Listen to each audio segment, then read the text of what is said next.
Naririnig natin ang kwento ng buhay ng isang lalaki na nakaranas ng diskriminasyon at pang-aalipusta mula mismo sa kanyang pamilya. Ngunit sa huli ay piniling magpatawad at magmahal. Siya ay si Desiderio.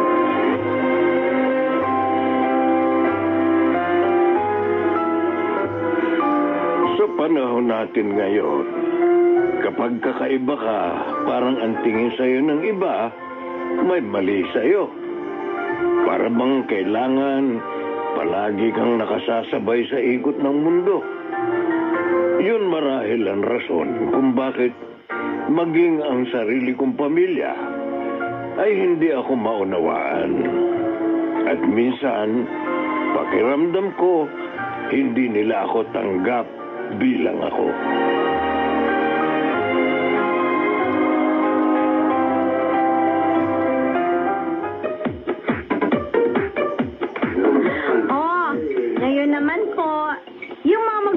Regalo kay Mama. Pwede na po magbigay ng regalo, ha? At syempre, dapat may konti namang message. Ay, naku, Era. Kung ano-anong mga paandar mo dyan, ha? Ma, nasa modern era na tayo ngayon. Ganyan na ang mga ginagawa sa birthday party. Feeling ko tuloy, I am super special. Bakit? Special ka naman talaga, Ma. No. Dahil ako masawa, ako na mauna. Go, Papa! Eto ang regalo ko sa'yo. Oy, ano ito? Napakaliit naman. Maliit lang yan. Pero galing yan sa puso ko. Yee! Buksan mo na, Ma. Ano ito, Fred? Buksan mo na nga. Oh, susi. Pa, don't tell me. Susi, sa bagong sasakyan. Happy birthday! Oh, thank you, Fred. Thank you. Ako naman. Siyempre, hindi ako magpapauli. Si Ate Minda yata ang paborito kong kapatid. Oh, siyempre. Tatlo lang naman tayo magkakapatid, eh. Oh, etong regalo ko sa'yo, ate. Oh, ano ito? Jack na magagamit yan. Wow! Gift check sa salon at spa. Oh, Rosendo, salamat. Thank you. Pa, nasa na kaya si Uncle Des? Uy, makaparating na. Dapat palagi kang maganda. Siyempre, para palaging masaya si Kuya Fred. Okay. Yung mga friends naman ni Mama. In the back, so I have a nice, good night, good ride. Ain't no brother you can find like this. Blow your mind like this. Oh, mauna na ako, Kuya Fred. Sige. Salamat, Rosendo, ha? Ay, yun nga, ano nga pala, yung sinasabi ko sa inyong lupa na ipinagbibili. Sayang yun, Kuya Fred. Magandang magnegosyo doon kapag nabili nyo yun. Kahit kunin nyo akong katiwala doon, pwedeng manukan at babuyan doon. Pag-uusapan namin yan ni Minda. O sige, halis na ako. Sige, ingat ka. Fred! Oh, Kuya Des, bakit naman ngayon ka lang? Ay, may inasikaso pa kasi ako. Pero mainam na rin na hindi ka nakarating kanina sa party.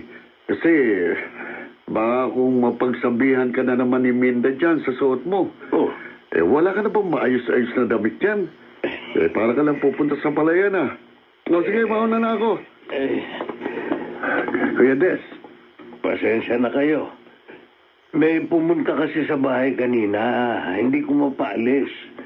Tapos nanghiram pa nga ako nitong pantalong kasi luman-luma na yung mga pantalong ko. Ayos lang. Kumain ka na? Oo.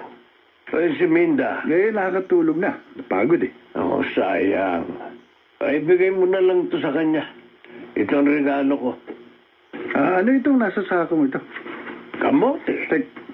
Kamote? Oo. Mainam itong kainin tuwing umaga kahit hindi na kayo kumain ng kanin. Kapag ganitong tumatanda na tayo, dapat maingat na tayo sa mga kinakain natin. Sige, Kuya. Ako na magbubuhat nito para ipasok sa kusina nyo.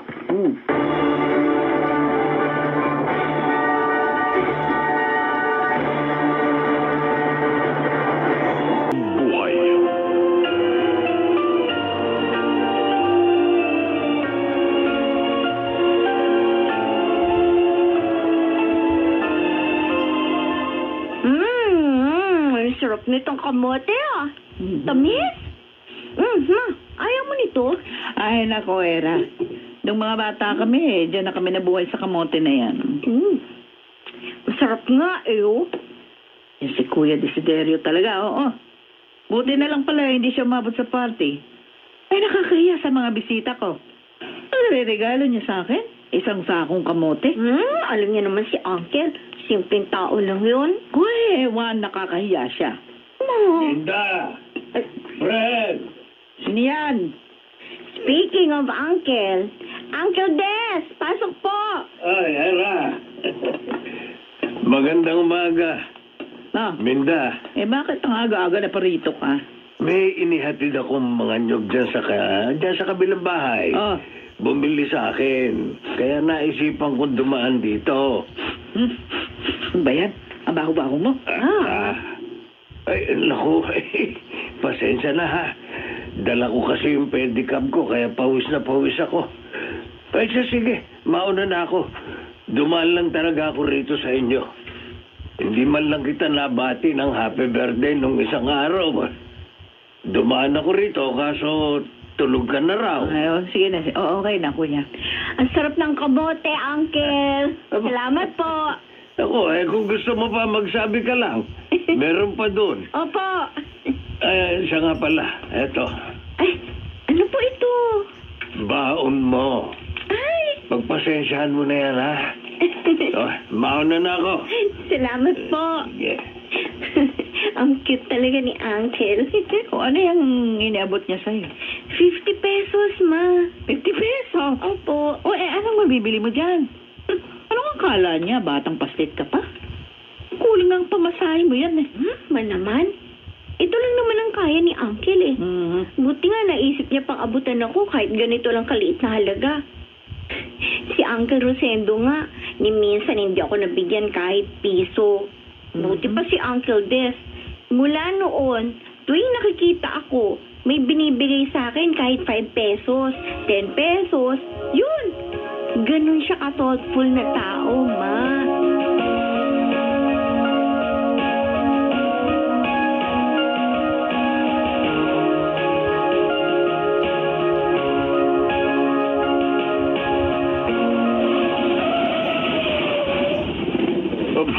Rosendo? Kuya Des, kumusta? Ayos naman. Katatapos ko lang mag-araro. Alam mo, kaya ka hindi nakapag-asawa kasi palaging kalabaw ang kasama mo eh. Pati amoy mo, amoy kalabaw na. O, tingnan mo ako. Ito ang bago kong kalabaw. Ang gara nito motor mo. Bago? Oo. Mukhang nakakomisyon ka doon sa naipagbiling lupa sa kabilang barangay, ah. Ano? Ano? Yung bililin ni Naminda. May komisyon ka raw doon eh. Kuya, Kausap ko yung dating katiwala ng Kuya. lupa. wag na wag mo yung mababanggit ka na Ate Minda. Ha? Kung hindi, kilala mo ko. Ay, hindi lang naman yata ako nakaalam. Basta, wag na wag mo mababanggit kay Ate Minda. Ha? Kapag nalaman nila ang tungkol dito, ibig sabihin, ikaw ang nagsabi.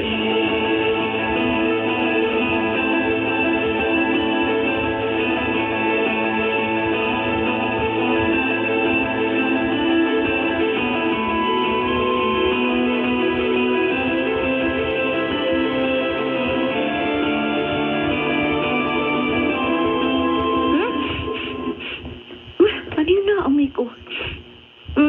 Parang may nasusunog ah. Teka nga, buti pa lumabas ako ng kwarto. Baka naiwang nakabukas yung kalan ah. Ano to? Mausok sa kusina? Hindi! May nasusunog yata! Mama! Papa! Ma! Ay! Tingnan mo! Nasusunog ang kusina natin, Ma! Nasusunog! Oo nga! Oh, Diyos ko! Ay! Fred! Fred! Nasusunog ang bahay!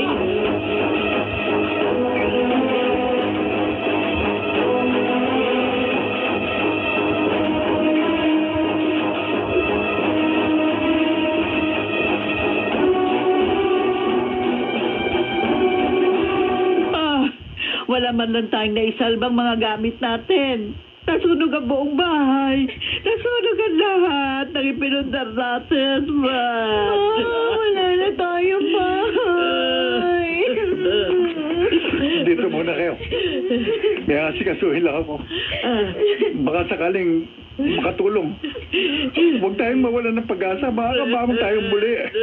Ang mahalaga, buhay naman tayo. Iwan ko muna kayo. Era. Tama si Papa, Ma. Makakabangon tayo uli. Padamin na. Uncle Rosendo! Rosendo, wala nang bahay. Sayang na lahat ng ari-arian nyo.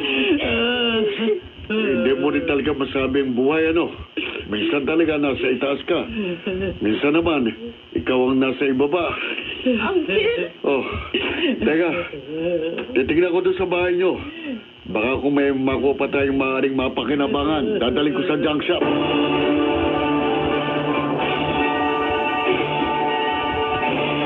Tampok na kasaysayan dito sa ating dulang.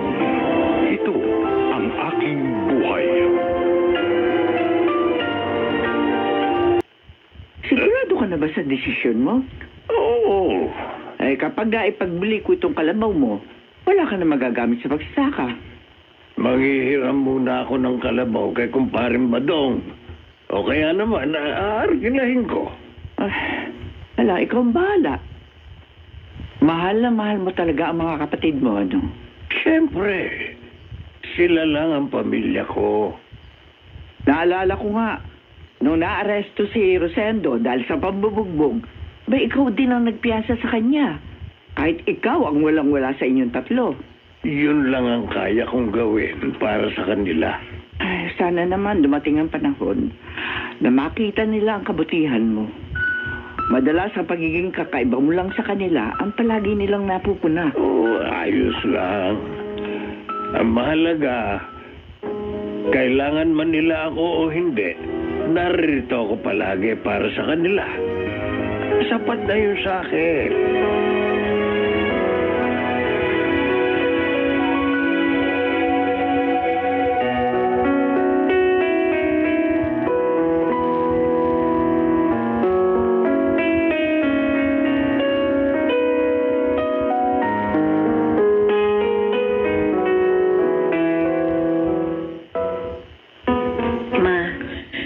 Kumain ka na. Wala akong gana. Uncle Des? Kuya Des. Pasensya ka na. Ngayon lang ako nakadaan dito sa inyo. Si Fred. Inaayos yung sa insurance namin. Ganun ba? Eto nga pala. Ano yan? Konting halaga. Baka makatulong sa inyo. Kuya. Uncle, salamat po. Pagpasensyahan nyo na yan. Yan lang muna ang may tutulong ko ngayon. Nagdala rin nga pala ako ng isang sakong bigas para hindi na kayo bumili. Malalagpasan nyo rin ito. Kuya, patawarin mo ako. Patawarin mo ako. Bakit ka humihingi ng tawad sa akin? Wala ka namang nagawang mali. Patawarin mo ako sa lahat-lahat. Ano ka ba? Wala ka namang kasalanan. Huwag kang humingi ng tawad sa akin. Salamat sa lahat, kuya. Salamat. Linda, magkakapatid tayo. Dapat lang, nagdadamayan tayo.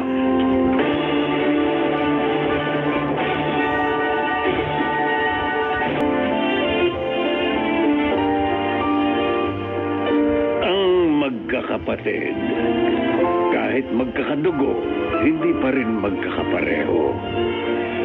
Bawat isa ay may kakaibang katangian. Gayunpaman, sa kabila ng aming pagkakaiba-iba, lalo na ako na hindi gaya nila, nakasasabay sa bawat pagbabagong nagaganap sa mundo. Alam kong iisa lang ang patuloy na magbubuklod sa amin. Pagmamahal. Ako po si Desiderio. Ito ang aking buhay.